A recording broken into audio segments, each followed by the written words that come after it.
Hello everyone, welcome back to Electrified Outdoors. Are you thinking about towing with your electric truck or SUV? Whether you have a Rivian, a Silverado EV, Sierra EV, Ford Lightning, whatever it is that you have that you're considering towing with, this video is going to have all the information that you need to tow safely and as efficiently as possible. So some of the things we're going to talk about are things that impact range, how to figure out what's safe to tow with your electric truck or SUV, and we're also going to talk about the elephant in the room, and that is charging when you're towing on long road trips. So without further ado, let's get started. But first, if you're new here, my name is Ken and I make videos about living and adventuring with electric vehicles, and I like to do it outdoors. If that sounds interesting to you, go ahead and click on subscribe, and when you click on subscribe, make sure you hit that bell and turn on all notifications so you don't miss out on any of our upcoming content. So one of the first things I'm going to talk about, as long as the rain holds off, is tow ratings. So there's a lot of confusion around what it's safe to tow. For example, the Rivian R1T says you can tow up to 11,000 pounds. The Silverado and Sierra EVs with the max battery say you can tow up to 10,000 pounds. That's true, but with a caveat. See, the tow ratings don't take into account all the people and stuff that you're carrying inside your vehicle. So the way we do that is we subtract the curb weight from the gross vehicle weight rating, and that gives us our maximum payload. The gross vehicle weight rating is the maximum amount of weight that your vehicle can safely carry when going down the road. And if you exceed that, you run the risk of causing serious injury to people and property. So you want to pay really close attention to the weight of the people and stuff that you're putting in the vehicle that you're going to be towing with, because that will determine how much weight you can put on the tongue or on your hitch. So once you've figured out your payload, and I'll put these calculations down in the video description for you guys to refer to later. Once you've figured out your payload, you're going to subtract off then the weight of all the people and stuff. Now, I think with the tow ratings with many manufacturers, they use a weight of 150 pounds and a full tank of fuel. I know that's at least true with ICE vehicles. The problem is, many of us Americans with our American diets don't weigh 150 pounds, and we don't tow on long road trips with just one person in the vehicle. A lot of times there's at least two or more of us. So you have to calculate how much your stuff weighs and how much all the people weigh. And then you subtract that off from your payload. And then what you're going to want to do is look in your vehicle's owner's manual, and you're going to want to find the maximum tongue weight that's allowed to be put on the tongue of your vehicle. This is usually about 10% of the weight of the trailer, but you're going to want to subtract off the weight of the people and stuff from the maximum payload, and then you're going to take the max tongue weight and compare it to what you have left over from subtracting, and you're going to take the lower number, and that's what you can safely put on your hitch when you're towing something down the road. Now I'm going to show you how to find these numbers on your trailer and also on the vehicle that you're going to be towing with. Okay folks, when we look here on the travel trailer here, we can see a bunch of different things. We can see the manufacturer, the manufacturer date, but here is the important stuff we need to pay attention to. We have the gross vehicle weight rating. This is the maximum weight that this trailer can weigh, is 8,995 pounds. The unloaded vehicle weight is 7,808 pounds. We're also going to need to look up the tongue weight for this trailer. Okay everyone, so here we are in the garage. We're going to go into our Silverado EV here. Now this is going to be very similar to any vehicle that you're towing with. You're going to look for the tire and loading information sticker. And when you go into the tire and loading information, it's going to tell you some different things. It's going to tell you that the combined weight of occupants and cargo must never exceed 700 kilograms or 1,543 pounds. Okay? So that is your maximum payload. Now you can subtract off the curb weight if all you have is the GVRW and the curb weight, but in this case we have our maximum payload listed right here on this sticker. So we're going to use that number because the occupants and the cargo includes whatever we have there on the tongue. So 1543. Okay folks, so now it's time to have a little math fun. So we know that the maximum payload on our Silverado EV listed there is 1,543 pounds. So I'm going to write down 1543. The next thing you're going to need to do is determine what the tongue weight of your trailer is. This is the amount of weight that's going to be sitting on your ball, on your hitch. Now, in the case of our trailer there, if we assume that it's 10%, which I don't ever like you to assume, look up in the manufacturer's manual for your trailer. And also, if you get a really good hitch, like the WaySafe middleweight hitch available on our store, it will tell you exactly what your tongue weight is.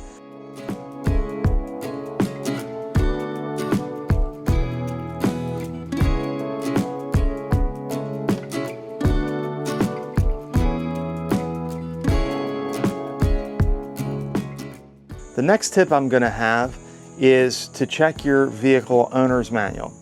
Most of them will tell you you need weight distribution if you're towing above a certain weight. In many cases, it's above 5,000 pounds. In our case with the Silverado EV, it's 7,000 pounds.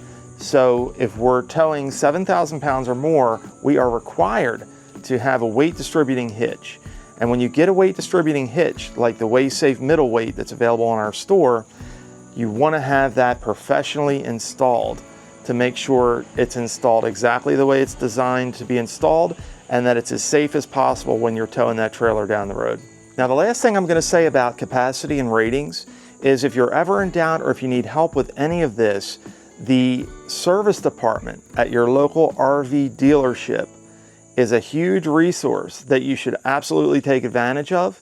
You can take your trailer down there and your hitch down there, and you can have it professionally installed. They can set up the weight distribution for you and everything right there so you know that you're 100% safe driving down the road with your trailer. Next, we're going to talk about the things that impact range. Now here's something most people don't think about. Whether you're towing with an internal combustion, gas truck, diesel truck, or an electric truck, your range is going to be significantly impacted based on what it is that you're towing. In this case, with a travel trailer, you've got basically a box on wheels. So this is going to be the worst case for range. People are going to say, well, why is a travel trailer the worst case for range? You've probably seen other videos on YouTube doing towing tests and all that kind of stuff. It's really very simple. Wind resistance, rolling resistance.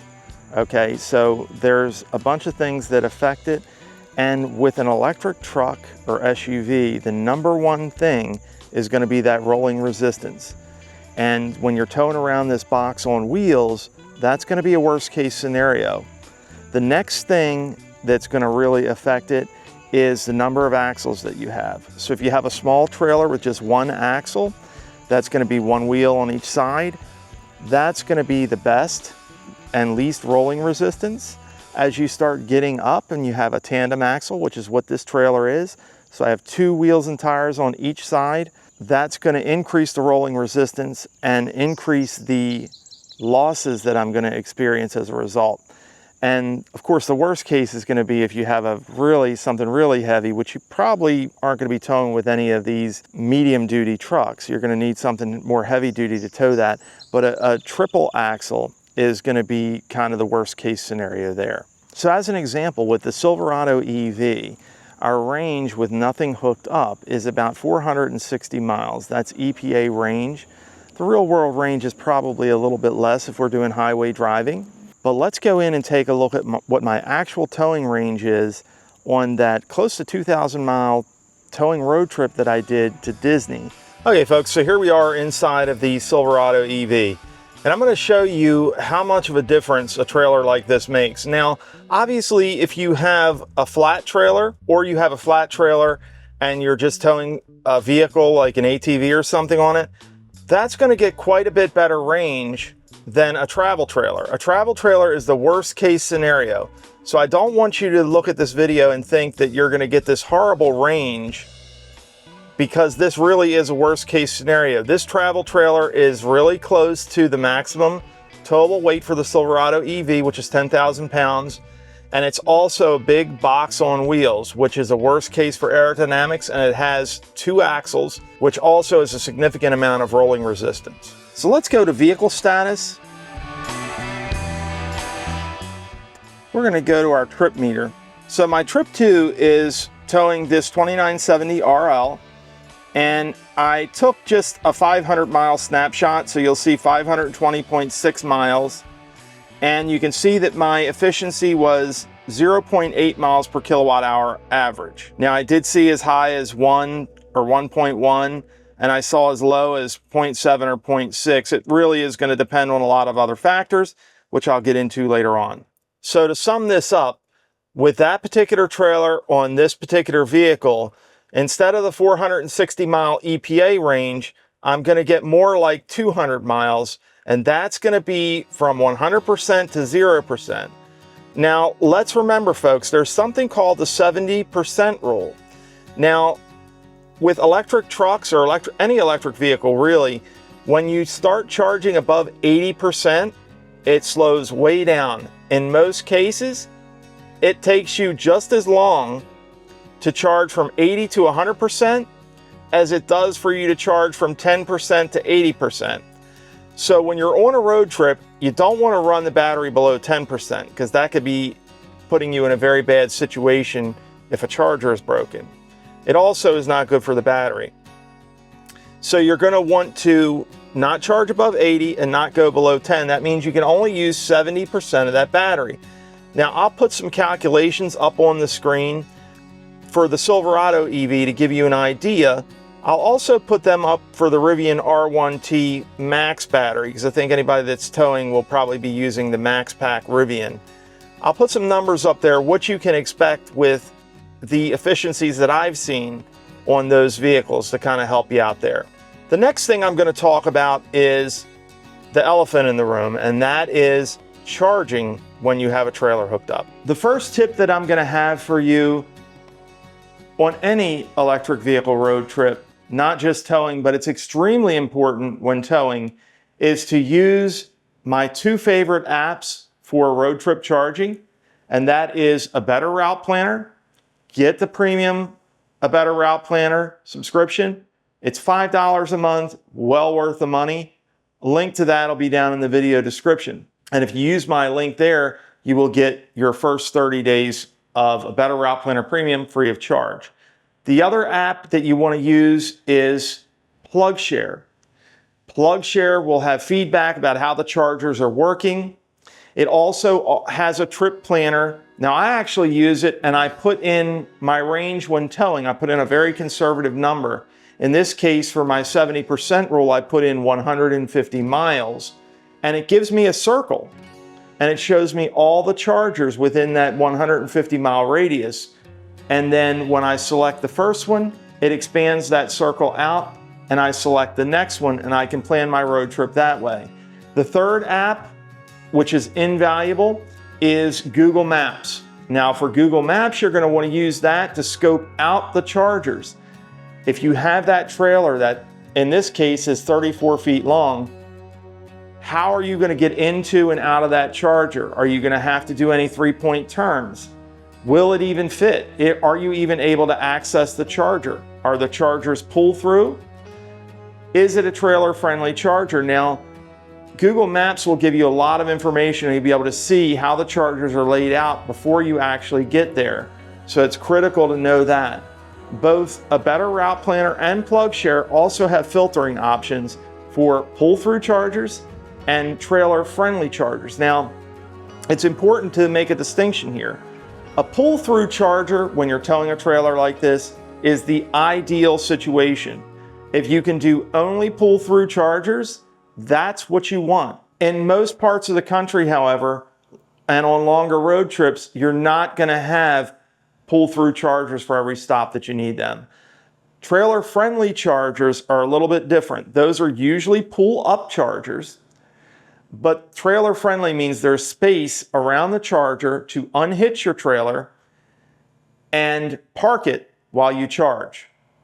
Now I know that's not ideal. In our case, it took me about 10 minutes to unhook it, 10 minutes to rehook it up when we were on our road trip. I only had to disconnect one time to charge, which is good. But if the charger has a lot of charging stalls available and you travel at night, then that's even better, because then you can block a couple chargers. And hey, if it's 2 o'clock in the morning, well, hopefully if it's 2 o'clock in the morning, there's not going to be a lot of people there charging. So if you block 2 or 3 chargers and keep your trailer hooked up, nobody is going to bother you. The next tip I have is do not trust the predicted range in either your EV or in the built-in navigation app for your EV when you're towing a trailer.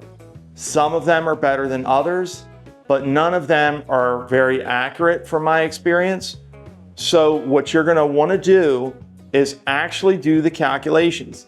Know what the usable capacity is of your battery.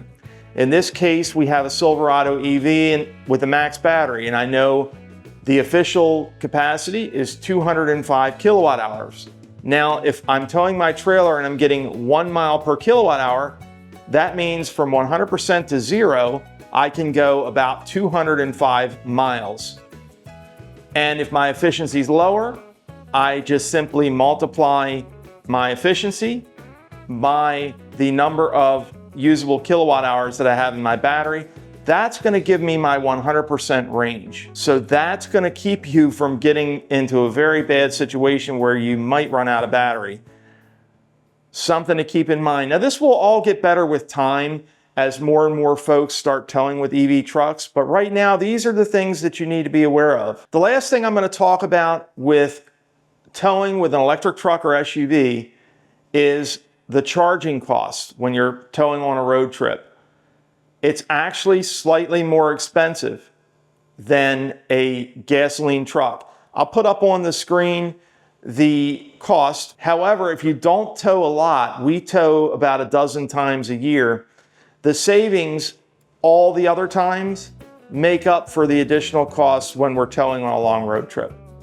So be aware that towing with an electric truck is not less expensive. It's actually slightly more expensive. Now, the very last thing I'm going to talk about, and this is unfortunately the truth, you need to allow a lot of extra time when you're taking a long road trip.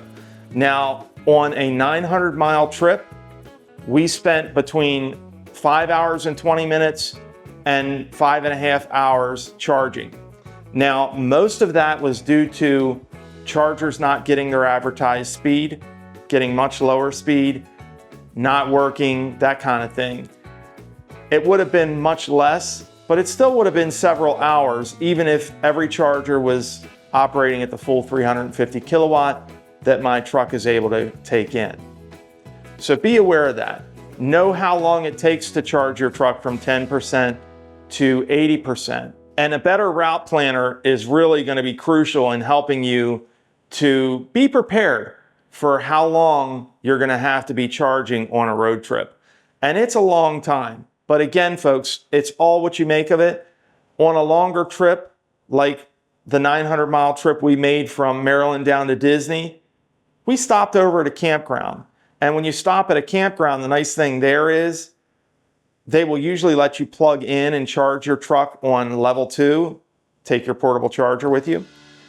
And that saves you time and money charging on the road the following day. Now, in the next section of this video, I'm going to talk about driving and handling while you're towing. And this is not going to be really specific to electric trucks. This is probably going to apply across the board. But with EV trucks, you do have an advantage. You have instant torque. So you're not gonna have all that time that's necessary to get you up to speed. If any of you have towed with gas trucks, you know that if you have a big trailer back there and you're trying to pull out onto a busy highway, you have to have a lot of patience. Now, it probably, even if you have the instant torque of an EV, it's probably not a good idea to pull out and floor it per se, but it gives you a little bit more confidence with that instant torque. The other thing that's important with electric trucks and SUVs is regenerative braking.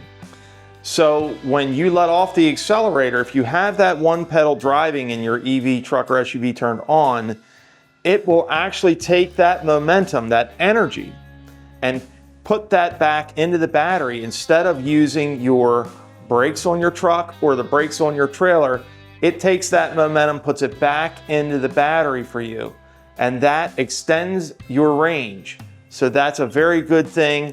And EVs are actually a lot more efficient, even when towing. This truck gets about 30 miles to the gallon equivalent towing that big trailer out there. You're not going to find that anywhere else. The last thing I want to say about towing and handling is make sure when you first hook up your trailer that you take a test drive and you properly set the trailer brake gain in your trailer brake controller. This is crucial. That determines how much your trailer applies its brakes when you press the brakes in your tow vehicle. So make sure you test that out and make sure you get comfortable with it before you set out on a long towing road trip. Okay, everyone, now we're getting into the fun part of the video. I'm going to talk about all the things that impact the towing range. And this is not an all-inclusive list, but it pretty much includes everything that's going to impact your range. Once you know of all the things that impact your towing range on an electric truck or SUV, you can change your driving behavior to minimize, for the most part, the impacts of these items. The aerodynamics of the trailer, like we talked about before. The trailer is a box on wheels, the travel trailer. So that's going to be a worst case scenario. Obviously, if you have a flat trailer, that's going to be better. If you have a trailer that has lower ground clearance, that's going to be better. All things you want to think about. The weight of the trailer. Now, oddly, the weight of the trailer doesn't really factor into things as much as the aerodynamics. The weight does, however, come into play if you're having a lot of elevation change on your routes. If you're going up a lot of hills and going down a lot of hills, or if you have a net elevation change on your trip that's significant, the weight will matter because you have to pull that weight up the hill, and that's when the weight comes into play. But if you're towing on long flat roads, the weight is really not going to be as much of an issue for you when you're towing with an electric truck or SUV. We've talked about the axles now. So if you have a single axle, a tandem axle or double axle, or a triple axle trailer, which most of these electric trucks that are out now are not gonna have enough towing capability to tow something that's triple axle. But obviously, the more wheels and tires you have, the more rolling resistance you're gonna have, the lower your range is gonna be. As I talked about a minute ago when I was talking about the aerodynamics, the ground clearance of the trailer and tow vehicle are gonna matter. Something that I haven't tried out in the Silverado EV is the Silverado EV actually lowers the vehicle slightly when you hit 65 miles per hour. So I haven't tried towing at 65 to see if the lower ride height offsets the loss in efficiency going 5 miles per hour faster. I usually do 60. I'll get into that in a minute. Battery size. So this doesn't really affect your efficiency, but it affects how far you can tow in between charging stops. So the battery size, if you're planning on doing a lot of towing, the bigger the battery, the better off you're going to be. The next thing is going to be speed. Speed, speed, speed. If you're doing 75 or 80 miles an hour towing that travel trailer, you're not going to get 1 mile per kilowatt hour. You're going to get a lot less, probably 0.5 or less. Your rolling resistance is going to dramatically increase as you get above 60 to 65 miles per hour. So when I tow, I always keep it right around 60, and that's where I usually get the best combination of range and travel time. Now, if you're running low on charge and you're concerned you may not make it to the next charging stop, what you can do is lower your speed. Lower it down to 55, 50, or even 45 if it's an emergency, and you will see that your efficiency will dramatically improve driving the same distance. The last and most important thing, and it's something that none of us can really control for the most part, is weather. Obviously wind, If the wind is blowing at your back, you're going to get better efficiency. If you have a headwind and it's blowing towards the front of your vehicle, it's going to lower your efficiency. If it's raining or snowing, it's going to lower your efficiency because it increases your rolling resistance. And cold weather. Unfortunately, cold weather is an issue. Less of an issue with vehicles that have heat pumps, but when it gets really cold, your range is going to be dramatically reduced, especially when towing. So keep that in mind. Okay, folks, so now we're going to get into my essential safety tips. So one thing that we want to make sure we do, if we don't take anything else away from this video, is we want to make sure that we're as safe as possible when we're towing down the road. That doesn't matter if you're driving an electric truck or SUV, a diesel or gas truck or SUV. Safety should be your most important consideration before anything else. So the number one safety tip that I have is going to be to weigh your trailer. With all your stuff in it, if you are putting fresh water in the freshwater tank, make sure you weigh the trailer with fresh water in there. You need to know how much your trailer weighs, how much the tongue weight is, how much your tow vehicle weighs, and how much the weight of the people in cargo are in your tow vehicle. It's the only way you're going to be able to tow safely. The number two safety tip is to balance and distribute your load. So the general rule of thumb is that 60% of the weight in your trailer or 60% of the stuff in your trailer should be in front of the axles on the trailer. Okay? The other important thing is your weight distribution. If you're towing above 5,000, or in the case of the Silverado EV, 7,000, check your owner's manual.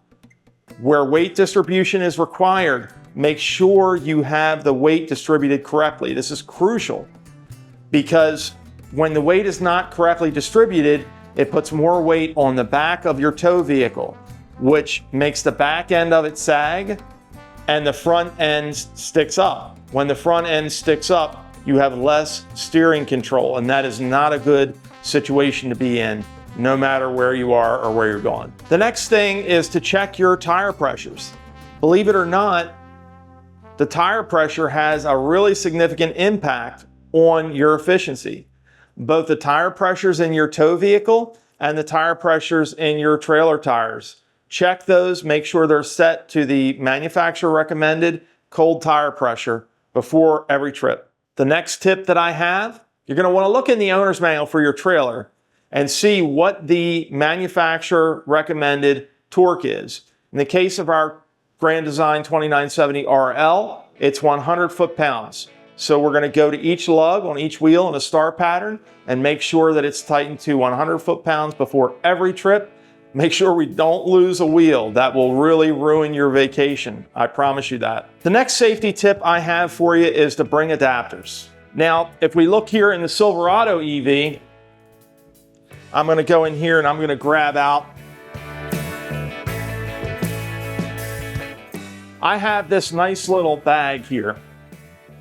And in my little EV Adventure Outfitters bag, I have a bunch of different adapters.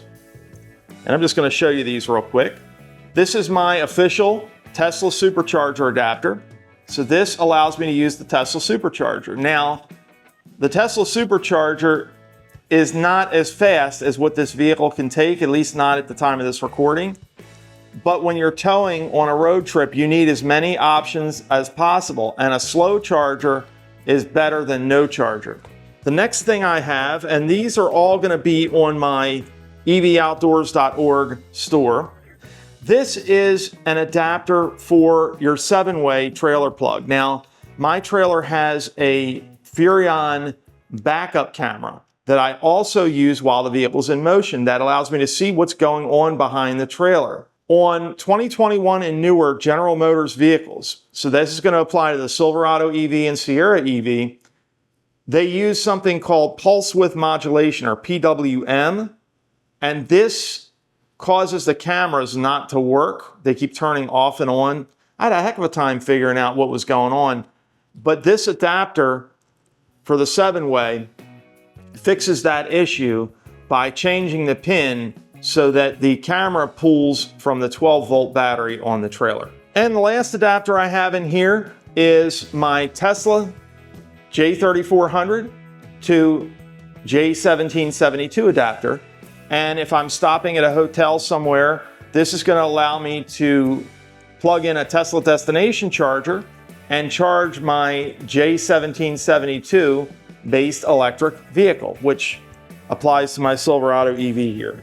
So these adapters ensure that I have as many charging options as possible, and the 7-way adapter ensures that I can always see what's going on behind my trailer and I'm not driving blind. Now, my next tip for maximum safety is always, always, always leave early and allow extra time on your road trip. Nothing is more stressful than not allowing enough time and rushing to get somewhere or meet a deadline. Allow plenty of extra time, leave extra early, and if you can, and it's safe to do so, travel at night when there are minimal cars on the road so that you can easily access chargers and have a much more relaxing driving experience. The last tip that I have, going back to the beginning of this video, do not overload your trailer or your tow vehicle. Know what the max weight of your trailer is. That is the gross vehicle weight rating of your trailer. So don't overload your trailer. Don't go above the gross vehicle weight rating of your tow vehicle. That's people, stuff, and the weight you're putting on the tongue. They cannot exceed the payload. If you don't know what the max payload is, subtract the curb weight from the gross vehicle weight rating of your tow vehicle. That will give you your maximum payload. All right, so that's gonna do it for my safety tips. Please be safe, folks. If I haven't scared you away, towing with an electric truck or SUV is absolutely 100% totally possible, but it does take a little more patience, planning, and a willingness to embrace the adventure. Folks, I hope you found this information useful. If there's anything I didn't answer, or if you have more questions, go ahead and put them down in the comments section. Always love to hear from you folks down there. Remember to hit that like button, give us a thumbs up. It helps us and it helps others find our content just a little bit easier on YouTube. Click on subscribe, hit the bell for all notifications. Hug the people you love every chance you get, and we will see you next time.